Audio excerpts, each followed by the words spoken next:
अस्सलाम वालेकुम viewers, welcome to my new recipe cook with Arbia में आप सबका मोस्ट वेलकम है। आज मैं आपके साथ में शेयर करने जा रही हूँ मेथी के पराठे की रेसिपी, जो कि सर्दियों में बहुत अच्छे लगते हैं। तो आजकल क्या है ना कि ताज़ी ताज़ी हरी हरी मेथी तो आ ही रही है, तो क्यों ना हम इसके फटाफट से पराठे बना लेते हैं। तो यहाँ पर मैंने एक गड्डी जो है ना वो मेथी की ली थी। इसमें हमारे जो है ना पर्याप्त पराठे जो है वो बन करके रेडी हो जाते हैं। अब हमें क्या करना है, इसके जो पत्ती पत्ती हैं उनको हमें तोड़ लेना है। डंठल को हमें अलग कर देना है, केवल पत्तियां ही हम यहाँ पर शामिल करेंगे। तो जितनी भी इसमें पत्तियां लगी हुई हैं इनको हम तोड़ करके अलग कर लेते हैं। तो यहाँ पर मैं पत्तियां तोड़ करके देखिए अलग कर ली थी सारी की सारी, और बहुत ही ताज़ी ताज़ी सी ये मेथी है, बहुत अच्छी इसमें खुशबू भी आ रही है। तो यहाँ पे अब हमें क्या करना है कि मेथी को अच्छी तरीके से धो लेना है। कभी कभी मेथी में बहुत ज़्यादा डस्ट होती है और कभी कभी ऐसा भी होता है कि मेथी जो है वो बिल्कुल साफ़ सुथरी होती है, तो उसमें डस्ट भी ज़्यादा नहीं होती है। तो आज की मेथी जो थी वो बिल्कुल साफ़ सुथरी थी, यानी कि इसमें बिल्कुल भी डस्ट नहीं थी। तो अभी मैं आपको दिखाती हूँ कि एक भी इसमें जो है ना डस्ट वगैरह नहीं निकली थी, बिल्कुल ताज़ी सी और बिल्कुल साफ़ सुथरी सी ये मेथी थी। तो फिर मैंने इसको नॉर्मली 2 पानी से अच्छी तरीके से धो लिया था। धोने का तरीका यही है कि आपको पानी में इसको डालना है और इस तरीके से समेट करके निकाल लेना है। तो अभी आप देख सकते हैं कि मेथी कितनी साफ़ है, बिल्कुल भी इसमें डस्ट नहीं है, बिल्कुल क्लियर पानी रखा हुआ था। फिर भी पे मैंने इसको 2 पानी से धो लिया था। 2 पानी से धोने के बाद में अब हमें इसको क्या करना है कि हमें इसको एक सूखे कपड़े में जो है ना इस तरीके से फैला करके सुखा लेना है। वैसे तो नॉर्मली अगर आपको मेथी के पराठे सुबह मॉर्निंग में बनाना है तो आपको रात को ही इसको धो करके रख देना चाहिए एक स्टैनर में, जिससे कि इसका जितना भी एक्स्ट्रा पानी होगा वो सूख जाएगा। लेकिन अगर आप जल्दबाजी में पराठे बना रहे हैं, यानी कि टाइम नहीं है इतना कि आप उसको रखें, तो फिर इस तरीके से आपको इसको कपड़े के ऊपर डाल करके सुखा लेना है। इससे क्या होगा कि हमारे जो पराठे हैं ना वो बिल्कुल भी कड़वे नहीं बनेंगे। तो मैंने इसको आधे घंटे के लिए इसी तरीके से कपड़े के ऊपर छोड़ दिया था। साथ ही साथ मैंने यहाँ पर पंखा भी चला दिया था, जिससे कि मेथी जो है ना ड्राई हो गई थी। ड्राई होने के बाद में अब हमें मेथी को क्या करना है कि इसको बिल्कुल बारीक बारीक जो है ना कट कर लेना है। तो अब मैं यहाँ पर मेथी को कट कर रही हूँ। आप है तो किसी चाकू से भी आप अपने कट कर सकते हैं। मैं ज़्यादातर भाजी वगैरह जो है ना वो कैंची से ही कट करती हूँ। तो मैंने यहाँ पर मेथी को जो है ना ये देखिए कट कर लिया था, बिल्कुल बारीक से हमें इसको कट कर लेना है। तो मेथी को हम रखेंगे साइड पे। अब हम इसके लिए लगा लेते हैं एक आटा। तो आटा लगाने के लिए मैंने यहाँ पर लिया था गेहूं का आटा। तो 3 कटोरी मैंने गेहूं का आटा लिया था और आधी कटोरी यानी कि यहाँ पर बेसन लिया था। बेसन डालने से पराठों का टेस्ट जो है वो बढ़ जाता है, तो बेसन ज़रूर डालिएगा। बेसन डालने के बाद अब हमें यहाँ पर टेस्ट के अकॉर्डिंग जो है ना वो नमक डाल देना है। तो नमक डालने के साथ ही अब यहाँ पर डालेंगे हम हल्दी पाउडर आधी चम्मच के करीब, जिससे कि हमारे पराठों का कलर बहुत अच्छा आएगा। साथ ही डालेंगे हम यहाँ पर लाल मिर्च पाउडर, और डालना है यहाँ पर थोड़ी सी यानी कि आधी चम्मच के करीब हम अजवाइन डालेंगे। अजवाइन का फ्लेवर जो है इन पराठों में बहुत अच्छा लगता है। तो यहाँ पर अब हमने डाल दी थी बारीक कटी हुई प्याज। एक मीडियम साइज की प्याज ली थी, उसको मैंने कट करके डाल दिया था। साथ ही में बारीक कटी हुई हरी मिर्ची डाल दी थी। मिर्ची आप अपने अकॉर्डिंग कम ज़्यादा कर सकते हैं। अब यहाँ पर जो मेथी थी वो भी हमने इसी आटे में डाल दी है। आटे में डालने के बाद में मेथी को जो है अच्छी तरीके से हम मिला लेंगे, जिससे कि ये होगा कि जितना भी इसका एक्स्ट्रा मॉइस्चर होगा ना वो आटे में आ जाएगा।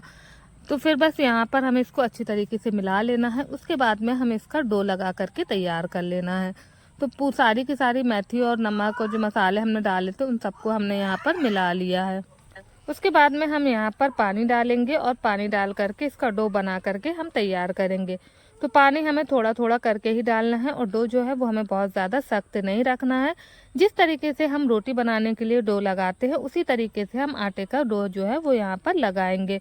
तो बस यहाँ पर हम नॉर्मली जो है ना पानी, आप चाहे तो हल्का गुनगुना भी पानी ले सकते हैं क्योंकि ठंडी का मौसम है, या फिर आप रूम टेम्परेचर का पानी भी इस्तेमाल कर सकते हैं। तो बस यहाँ पर हमें थोड़ा थोड़ा सा पानी डालते जाना है और आटे को अच्छी तरीके से मसल मसल के गूंथते जाना है। इससे ये होगा कि आपकी जो मेथी है ना वो भी सॉफ्ट होती जाएगी, साथ ही साथ आटा जो है वो भी हमारा बहुत अच्छा गूंथ करके तैयार होगा। तो यहाँ पर आटा जो है वो मैंने लगा लिया था। तो देखिए कितना अच्छा कलर भी आया है आटे का, साथ ही साथ आटा जो है ना बहुत अच्छे से यहाँ पर गूंथ चुका था। अब इसके ऊपर हमें डालना है थोड़ा सा तेल।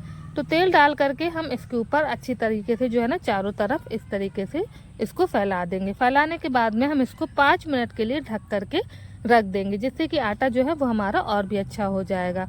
तो बस मैंने यहाँ पर आटे को 5 मिनट के लिए ऐसे ही तेल लगा करके छोड़ दिया था। उसके बाद में हमें क्या करना है कि वापस से जब 5 मिनट हो जाएंगे तो उसके बाद में हमें आटे को इस तरीके से हल्का हल्का सा दबाते हुए, यानी कि ऑयल जो है वो अंदर की तरफ एब्जॉर्ब हो जाए, इतना हमें इसको दबाते हुए थोड़ा सा गूंद लेना है। बहुत ज़्यादा मुक्की नहीं लगाना है, ना बहुत ज़्यादा हमें इसको गूंदना है, बस थोड़ा सा इस तरीके से जो है हम इसको गूंद लेंगे। तो यहाँ पर आटे को मैंने गूंद करके तैयार कर लिया था। अब हमें बनाना है यहाँ पर इसके पेड़े।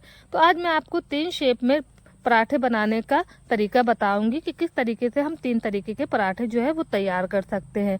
तो बस सबसे पहले हम बनाएंगे यहाँ पर ट्राइएंगल पराठा, यानी कि 3 कोने वाला पराठा। तो ये मेथी के पराठे जो हैं वो खाने में बहुत अच्छे लगते हैं। साथ ही साथ ये भी है कि बिल्कुल भी कड़वे भी नहीं बनते हैं, बच्चे भी इसको पसंद करेंगे और बड़े भी इसको पसंद करेंगे। तो फिर मैंने एक आटे की लोई ली थी, उसका पेड़ा बनाया और इस तरीके से सूखा आटा लगा करके हमें इसको जो है ना गोल आकार में बेल लेना है। जब ये थोड़ा सा बेल लेंगे हम इसको, उसके बाद में हम इसके ऊपर ऑयल लगा देंगे। आप चाहें तो इसको बटर या घी में भी बना सकते हैं, बहुत अच्छे लगते हैं पराठे। तो यहाँ पर ऑयल को हमें अच्छी तरीके से लगा देना। उसके बाद जो है ना इसके ऊपर सूखा आटा डस्ट करना है थोड़ा सा, और फिर इसको इस तरीके से फोल्ड कर देना है। फिर इसके एक कोने पर हमें थोड़ा सा ऑयल जो है वो और लगाना है, और वापस से उसी तरीके से इसके ऊपर भी जो थोड़ा सा आटा वो है हम इसमें के ऊपर डस्ट कर देंगे। इससे क्या होगा कि लेयर वाले पराठे बनेंगे, थोड़े से खुले खुले से। आप चाहें तो बिना आटा डस्ट किए भी बना सकते हैं। बस इसके बाद में हम इसको फोल्ड करेंगे और इस तरीके से जो है बेल लेंगे। कोने जो तीनों हैं उनको हमें अच्छी तरीके से पतला बेल लेना है, यानी कि बिल्कुल एक सा हमारा पराठा बेलना चाहिए। ये ना हो कि कोने जो हैं वो थोड़े मोटे रहे और पराठा जो है वो बीच में पतला रहे। तो कोनों को भी हमें अच्छी तरीके से बेल लेना है और बिल्कुल पतला सा ही हम पराठा बेलेंगे, क्योंकि मेथी के पराठों की ये खास बात होती है कि वो जितने पतले बनते हैं उतने ही ज़्यादा अच्छे लगते हैं। तो यहाँ पर अब आप देख सकते हैं कि पराठे को जो है वो हमने बेल लिया है और बिल्कुल तीनों कोने उसके हमने बराबर बेले हैं। एक भी कोना जो है वो मोटा नहीं होना चाहिए। तो बस हमने यहाँ पर तवा जो है वो गर्म होने के लिए रख दिया था। तवा जब अच्छे से गर्म हो जाएगा उसके ऊपर हम पराठे को डाल करके सेक लेंगे। एक साइड से जब ये थोड़ा सा सेक जाएगा तो साइड को हम चेंज कर देंगे, और यहाँ पर जो है ना हम इसके ऊपर ऑयल लगा देंगे। आप चाहें तो यहाँ पर घी या बटर भी लगा सकते हैं, आपकी चॉइस है। तो बस यहाँ पर हमें एक साइड से अच्छी तरीके से इसके ऊपर ऑयल लगा देना है। उसके बाद में हम साइड को चेंज कर देंगे और दूसरी साइड पर भी हम इसी तरीके से ऑयल को लगा देंगे। फिर उसके बाद में इसको उल्टाते पलटाते, यानी कि दोनों तरफ से हमें अच्छी तरीके से इसको गोल्डन कलर आने तक फ्राई कर लेना है, यानी कि सेक लेना है पराठे को। तो बहुत अच्छा इसमें कलर आ जाता है। और ध्यान रखना है कि चाहे आप मीडियम फ्लेम पर बनाएं इसको या फिर लो फ्लेम पर, हाई फ्लेम पर पराठे को हमें जलाना नहीं है। मीडियम फ्लेम पर अगर हम इसको सेकेंगे तो इसका जो कलर है ना बहुत अच्छा आएगा, पराठा जो है वो हमारा अच्छी तरीके से कुक होगा। और अब आप देख सकते हैं कि यहाँ पर कितना प्यारा सा पराठे के ऊपर गोल्डन कलर जो है वो आ चुका है। बस इसी तरीके से जहाँ पर आपको थोड़ा सा कच्चा लगे थोड़ा सा चिमटे से इसको दबा करके सेक दीजिए। इससे क्या होगा कि कलर बहुत अच्छा आ जाता है। तो यहाँ पर जो है पराठा हमारा सेक करके तैयार हो चुका था। तो यहाँ पर जो पराठा बना था ये ट्रायंगल शेप में बना था। अब हमको बनाना है पराठा दूसरे शेप का, यानी कि स्क्वायर शेप का। तो वापस से हम उसी तरीके से आटे की एक लोई लेंगे और सूखा आटा लगा करके वापस से ही इसको ऐसे ही हमें गोल शेप में बेल लेना है। तो आप अपनी चॉइस के मुताबिक, या बच्चों का भी कभी कभी होता है ना कि उनको ट्रायंगल वाला पराठा खाना होता है, या कभी कभी स्क्वायर शेप में भी पराठा बच्चे पसंद करते हैं, तो इसीलिए मैं आपको यहाँ पर तीनों तरीके दिखा देती हूँ। अब स्क्वायर शेप में पराठा बनाने के लिए वापस से हमने वैसे ही ऑयल लगाया, ऊपर से आटा डस्ट किया और फिर इसको देखिए इस तरीके से जो है वो हमें फोल्ड कर देना है दोनों साइड से। फिर वापस से इसके एक कोने में हम इस तरीके से ऑयल लगाएंगे और इसी तरीके से आटे को डस्ट करेंगे और इसको फोल्ड कर देंगे। दूसरी साइड में भी हम इसी तरीके से ऑयल लगाएंगे और वापस से इसके ऊपर भी हम आटे को डस्ट करेंगे और इसको फोल्ड कर देंगे। तो ये बहुत ही देखिए आसान तरीका है स्क्वायर शेप में पराठा बनाने का। इसको बस थोड़ा सा दबा करके हमें फैला लेना है, फिर इसके ऊपर सूखा आटा लगा करके, और अब हम वापस से इसको वैसे ही बेल लेंगे जैसे हमने पहले ट्रायंगल वाला पराठा बना था। बनाया था। बस इसमें भी हमें ये ध्यान रखना है कि इसके चारों कोने हैं वो भी हमें मोटे नहीं रखना है, इनको भी हमें अच्छी तरीके से बिल्कुल पतला एक सा पराठा जो है वो बेल करके तैयार करना है। तो यहाँ पर जो स्क्वायर शेप में पराठा था वो भी हमारा बन करके रेडी हो गया। इसको हमने तवे पर डाला। अब हम डाल देते हैं यहाँ पर गोल शेप में पराठा बनाने के लिए। तो वापस से हमने जो है ना अपनी तीसरी वाली लोई ली थी, लेकिन अभी मैं पराठे के ऊपर पहले ऑयल लगा देती हूँ।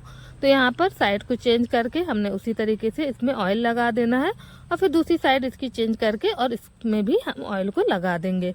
बस इसको भी हमें उसी तरीके से फ्राई कर लेना है और उसके बाद में हम बनाते हैं अपना तीसरा वाला पराठा। तो जब इसमें अच्छा सा कलर आ जाएगा तो हम इसको भी उतार देंगे। जब तक के लिए हम अपना तीसरा पराठा बेल लेते हैं। तो तीसरा पराठा जो है तो ना तो आपको इसमें ऑयल लगाने की ज़रूरत है और ना ही आपको इसमें आटा वगैरह डस्ट करने की ज़रूरत है। जिस तरीके से हम नॉर्मल रोटी अपने घर में बनाते हैं उसी तरीके से हम इसको गोल शेप में बेल लेंगे। बस ध्यान रहे कि इसको हमें बिल्कुल पतला बेलना है। फिर से मैं कहूँगी ये पराठे जितने पतले बनते हैं उतने ही ज़्यादा स्वादिष्ट लगते हैं। तो यहाँ पर हमारा जो था स्क्वायर शेप वाला पराठा वो भी सेक करके तैयार हो चुका है। बस अब हम इसको भी साइड में रखेंगे और अब हम अपने तीसरे वाले पराठे को भी सेक लेते हैं। तो यहाँ पर जो गोल शेप वाला पराठा था उसी तरीके से हम इसको भी सेक लेंगे। तो बहुत ही फटाफट से ये पराठे जो है वो बन करके रेडी हो जाते हैं। कभी आप इसको सुबह के टाइम में यानी कि नाश्ते में भी बना सकते हैं, या फिर कभी कभी शाम को होता है कि रोटी सब्जी बनाने का मन नहीं होता है, तब भी आप इन पराठों को बना सकते हैं, जो कि बहुत मज़े के लगते हैं। इसके साथ में आप चाहे तो बूंदी का रायता बना सकते हैं, या फिर मलाई के साथ में भी ये पराठे बहुत अच्छे लगते हैं, जिसमें आप थोड़ी सी चीनी डाल करके खाइए, जो कि बहुत मज़े देते हैं। तो यहाँ पर हमारे तीनों शेप के पराठे जो है वो तैयार हो चुके थे। तो आप इसको केचप के साथ में भी सर्व कर सकते हैं, या फिर ग्रीन चटनी भी आप बना सकते हैं। आपकी चॉइस है आप किस तरीके से इन पराठों को खाना चाहते हैं। मुझे तो पर्सनली अगर मैं आपको बताऊं तो मुझे चाय के साथ में ये पराठे गरम गरम बहुत अच्छे लगते हैं। आपको किस चीज़ के साथ में ये पराठे अच्छे लगते हैं मुझे कमेंट सेक्शन में ज़रूर बताइएगा। आई होप आज की वीडियो आपको पसंद आई हो। वीडियो अच्छी लगी हो तो लाइक कीजिएगा, शेयर कीजिएगा। चैनल पर अगर नए हैं तो चैनल को सब्सक्राइब करिएगा। मिलते हैं हम आपसे एक और नई रेसिपी के साथ में।